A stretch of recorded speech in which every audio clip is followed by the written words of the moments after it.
खबर यह है कि ईरान के खिलाफ अमेरिका बड़ी कार्रवाई कर रहा है।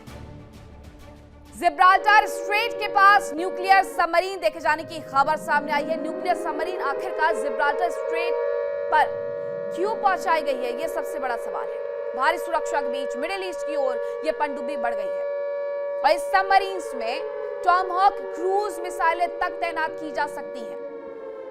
न्यूक्लियर सबमरीन है जो जिब्राल्टर स्ट्रेट के पास देखी गई, उसकी तस्वीरें भी सामने आ गई और इसके पहले ही फारस की खाड़ी में ही उनकी तरफ से मरीन कमांडो उतार दिए गए थे अमेरिका की तरफ से।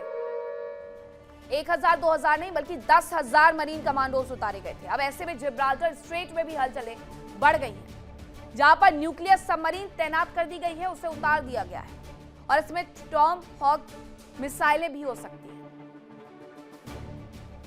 बर्बादी की इबारत लिखने की जो तैयारी है वो अमेरिका की तरफ से बखूबी कर दी गई है। अमेरिका हर तरफ तैनातियां करते जा रहा है। इराक में उसने तैनाती कर दी, जिब्राल्टर स्ट्रेट में उसने तैनाती कर दी, फारस की खाड़ी में वो पहले से बैठा हुआ है, इजराइल में वो लगातार वहां पर रक्षा उपकरणों को भेजते जा रहा है। तो ये तैयारी युद्ध समाप्ति की नहीं है बल्कि वक्त लेकर के एक बड़े युद्ध की तैयारी उनकी तरफ से की जा रही है।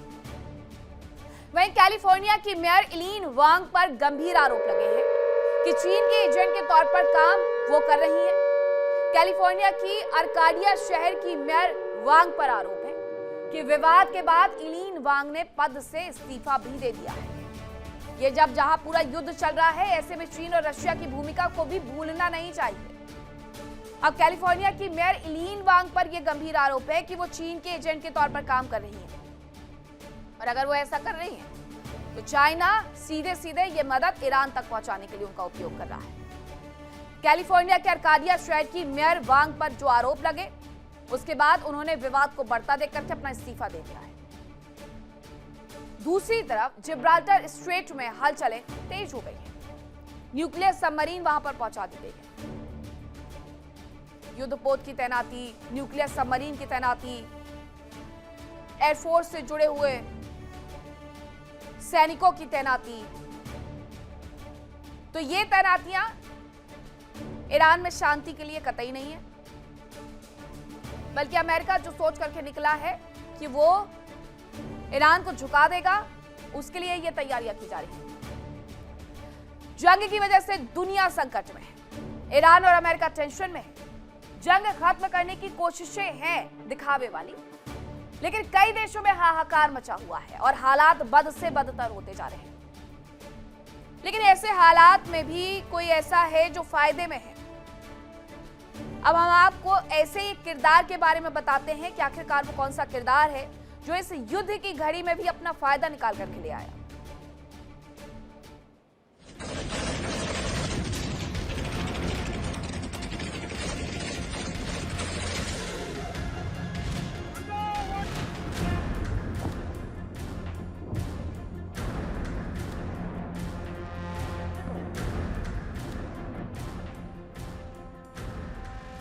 ईरान के एक्शन से दुनिया भर की शिपिंग लाइंस प्रभावित हुई हैं। ऊर्जा लाइन पर संकट मंडरा रहा है। होर्मुज से तेल और गैस की सप्लाई तकरीबन थम चुकी है और अब इसका फायदा पनामा नहर को मिल रहा है।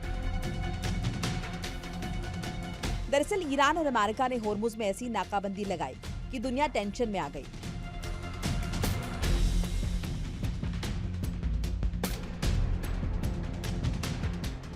अब इसका फायदा दूसरी शिपिंग लाइंस उठा रही हैं।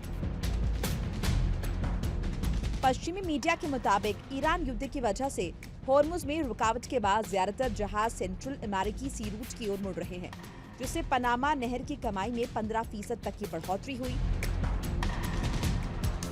मीडिया रिपोर्ट्स के मुताबिक पनामा नहर के सीएफओ विक्टर वियल का दावा है कि फरवरी के आखिर में जब से ये संघर्ष शुरू हुआ है तब से रोजाना शिपिंग ट्रैफिक में 20% तक की बढ़ोतरी हुई है। दावा किया जा रहा है कि जहां जंग से पहले रोजाना 34 जहाज पनामा नहर से गुजरते थे, फिलहाल औसतन 38 जहाज गुजरते हैं, जबकि किसी दिन तो 40 से 41 जहाज भी इस लेन से गुजरते हैं। दरअसल ईरान की वजह से होर्मुज स्ट्रेट बंद है। उसके प्रॉक्सी संगठन हूती की वजह से बाब अल मांडेब भी बंद होता दिख रहा है। लाल सागर और अदन की खाड़ी के बीच मौजूद बाब अल मांडेब वैश्विक व्यापार का एक अहम रूट है। इस स्ट्रेट के प्रभावित होने से स्वेज कैनाल से होने वाली कमाई प्रभावित हुई है। अब यूरोपीय और पश्चिमी अफ्रीकी देश जिब्राल्टर स्ट्रेट, स्वेज कैनाल और बाब अल मांडेब होते हुए एशियाई देशों तक नहीं पहुंच पा रहे। ऐसे में अब ये भी ऑल्टरनेट रूट खोज रहे हैं। एशियाई ट्रेडर्स तेल, ईंधन और कोयले जैसी सूखी थोक चीजों की तलाश में हैं। ये चीजें अक्सर अमेरिका गल्फ कोस्ट से इस जलमार्ग के जरिए भेजी जाती हैं। पनामा नहर यूरोप और पश्चिमी अफ्रीकी देशों और एशियाई देशों के बीच व्यापार का एक अहम रास्ता बन सकता है। खबरों के मुताबिक पिछले महीने एक गैस टैंकर ने नहर पार करने के लिए $4 मिलियन का भुगतान किया था।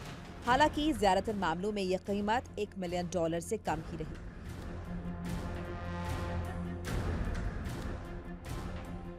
बताया जा रहा है कि पनामा नहर ने 1 अक्टूबर 2024 से 30 सितंबर 2025 तक के वित्त वर्ष में $5.71 बिलियन के रेवेन्यू पर $4.1 बिलियन का मुनाफा कमाया, जबकि सितंबर 2026 में खत्म होने वाले वित्त वर्ष के लिए मौजूदा रेवेन्यू का अनुमान 5.8 बिलियन है।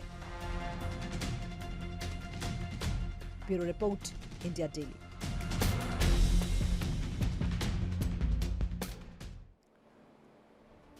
हॉर्मुज स्ट्रेट पर पाबंदी लगी तो पनामा स्ट्रेट पर बिजनेस का दबाव बढ़ा और इसके साथ साथ फायदा भी। पनामा स्ट्रेट दुनिया का एक अहम जलमार्ग है। हॉर्मुज बंद होने से पनामा स्ट्रेट से होने वाली कमाई में भारी इजाफा हो गया है। इस कमाई में कितनी बढ़ोतरी हुई है उसके बारे में आपको बताती हूँ। मिडिल ईस्ट में संघर्ष से पनामा को फायदा देखने को मिल रहा है और इसके साथ साथ सेंट्रल अमेरिकी सी रूट की ओर ज्यादातर जहाज मुड़ गए हैं, क्योंकि हॉर्मुज स्ट्रेट में तो 1500 जहाज लाइन में खड़े हुए हैं 20,000 क्रू मेंबर्स के साथ। पनामा नहर की कमाई में करीब 15% तक की बढ़ोतरी हुई है। युद्ध से पहले यहां से जो व्यापार होता था वो 1.5% का होता था और इसमें उछाल सीधे 15% तक पहुंचा गया है।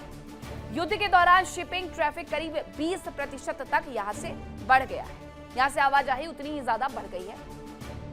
पहले पनामा नहर से रोजाना करीब 34 जहाज गुजरा करते थे जो यहां से व्यापार होता था उससे जुड़े हुए, लेकिन युद्ध के दौरान रोजाना यहां से अब औसतन है ये 38 जहाज गुजरने लगे हैं। अपने आप में बढ़ोतरी यहां पर दर्ज की गई। कभी कभी तो पनामा नहर से 40 से 41 जहाज भी गुजरते हैं, ये भी दर्ज किया गया है। 1 अक्टूबर 2024 से 30 सितंबर 2025 तक के लिए वित्त वर्ष में कमाई पनामा स्ट्रेट से बढ़ चुकी है। ये उनके लिए अच्छा है। पनामा नहर की कमाई करीब $5.71 बिलियन हो गई है, लेकिन पनामा नहर से $4.1 बिलियन का लाभ भी हुआ है। लेकिन एक बात ये भी समझिएगा कि रूट जैसे जैसे ये बढ़ रहा है उसके साथ साथ ट्रांसपोर्टेशन का खर्च भी बढ़ रहा है और वक्त भी बढ़ रहा है। तो ये पनामा के लिए तो अच्छा है, पनामा स्ट्रेट के लिए अच्छा है, लेकिन दुनिया भर के व्यापार के लिए अच्छा नहीं है। दुनिया भर में कई जगह दो बड़े समुद्र के बीच पतला सा जलीय रास्ता होता है जिसे जलडमरू मध्य यानी स्ट्रेट कहते हैं। दुनिया के अहम स्ट्रेट में बाब अल मंडेब और हॉर्मुज शामिल है। मिडिल ईस्ट का पूरा व्यापार यहीं से होता है। इनके अलावा और भी कई ऐसे जलमार्ग हैं जो व्यापारिक रूप से काफी अहमियत रखते हैं, लेकिन वो कौन कौन से रूट है जो कि अहमियत रखते हैं उसके बारे में जरा जान लीजिए। सबसे पहले मैं आपको बताती हूँ इंग्लिश चैनल। दक्षिण इंग्लैंड और उत्तरी फ्रांस के बीच में ये मौजूद है। इंग्लिश चैनल 29.9% का व्यापार वहां से होता है। अब देखिए, यही पनामा कैनाल की मैं बात कर रही थी जहां से 1.2% का व्यापार हुआ करता था, लेकिन अब इस युद्ध के दौरान ये बढ़कर के 15% हो गया है। इंग्लिश चैनल के अनुसार अटलांटिक सी और उत्तरी सागर के बीच का ये हिस्सा है, यहाँ से भी व्यापार होता है, अच्छा खासा होता है। 29.9% का व्यापार होता है। इसके अलावा दुनिया के ये सबसे व्यस्त शिपिंग रूट में से एक है, क्योंकि व्यापार भी 30% के लगभग होता है, तो ऐसे में व्यस्त रूट भी है ये। लेकिन ब्रिटेन का ये अहम समुद्री सुरक्षा कवच है। यहाँ से हर जगह व्यापार हो सकता है, लेकिन बहुत से देशों के लिए ये दूर भी हो सकता है। चैनल के नीचे ब्रिटेन फ्रांस के बीच अहम रेल मार्ग भी यहीं पर स्थापित है, इंग्लिश चैनल के नीचे। इंग्लैंड के डोवर और फ्रांस के कैलिस पोर्ट को यह आपस में जोड़ता है, कनेक्ट करता है, जिससे व्यापार को और ज्यादा तेजी मिलती है। अब बात करते हैं जिब्राल्टर स्ट्रेट की, जहां से 27.8% का व्यापार होता है। भूमध्य सागर और अटलांटिक महासागर के बीच में यह कुदरती जलमार्ग, इसे बनाया नहीं गया है, ये पहले से वहां पर मौजूद है और इस स्ट्रेट से रोजाना करीब 300 जहाज गुजरते हैं, क्योंकि यहाँ से भी व्यापार अच्छा होता है। यूरोप, अफ्रीका, अमेरिका के बीच में यह कारोबार की अहम कड़ी है जिब्राल्टर स्ट्रेट। 14 किलोमीटर चौड़ा जलमार्ग भूमध्य सागर का यह प्रवेश द्वार है। ये जितने जलमार्ग हैं, इनकी चौड़ाई हमेशा कम होती है। अब वैश्विक माल परिवहन और पर्यटन के लिए यह महत्वपूर्ण स्थान भी है, महत्वपूर्ण स्ट्रेट भी है। अमेरिका से लेकर के यूरोप तक, ब्रिटेन तक, सब कहीं यहीं से क्योंकि व्यापार होता है। बात करते हैं सुएज कैनाल की, इसे बनाया गया था। यह इजिप्ट का एक अहम मानव निर्मित समुद्री जलमार्ग है। यह भूमध्य सागर और लाल सागर के बीच मौजूद है और यहां से भी अच्छा खासा व्यापार होता है। यूरोप और एशिया के बीच में यह सबसे छोटा समुद्री मार्ग है, क्योंकि इसे बनाया गया है।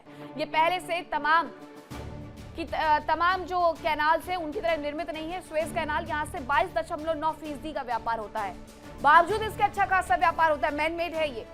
वैश्विक व्यापार का करीब 12% हिस्सा यहीं से गुजरता है। कंटेनर ट्रैफिक का करीब 30% हिस्सा सुएज से गुजरता है। तो ये स्थिति है सुएज कैनाल की। यहां से तेल हो, LNG हो, दूसरी चीजों के परिवहन का अहम रूट है, सबसे मुख्य रास्ता है। जहाजों पर ट्रांजिट फीस या नेविगेशन टोल इजिप्ट यहां पर वसूलता है, क्योंकि इजिप्ट की तरफ से इसे बनाया गया है। अब बात करते हैं साउथ चाइना सी की। साउथ चाइना सी यानी कि चाइना की नब्ज, वो नब्ज जो वक्त वक्त पर दबती भी रहती है अमेरिका की तरफ से, लेकिन वो एहसास दिलाता रहता है पूरी दुनिया को कि साउथ चाइना सी पर सिर्फ और सिर्फ उसका अधिकार है, क्योंकि यहां से व्यापार 37.1% का होता है।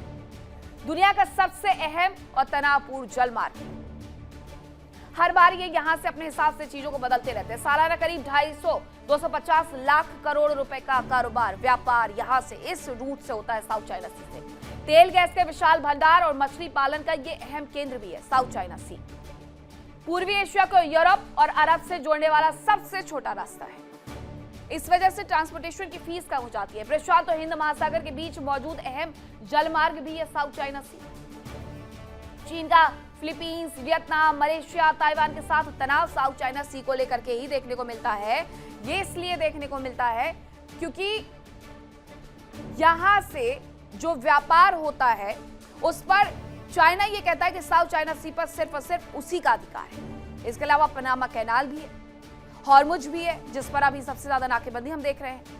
तो ये दुनिया भर के सबसे इंपॉर्टेंट वो चेक पॉइंट है जहां से आपके घर का तेल, गैस, LPG, LNG सब कुछ गुजरता है।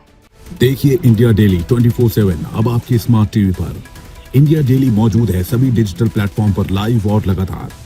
इंडिया डेली 24/7 हर दिन राष्ट्र को समर्पित।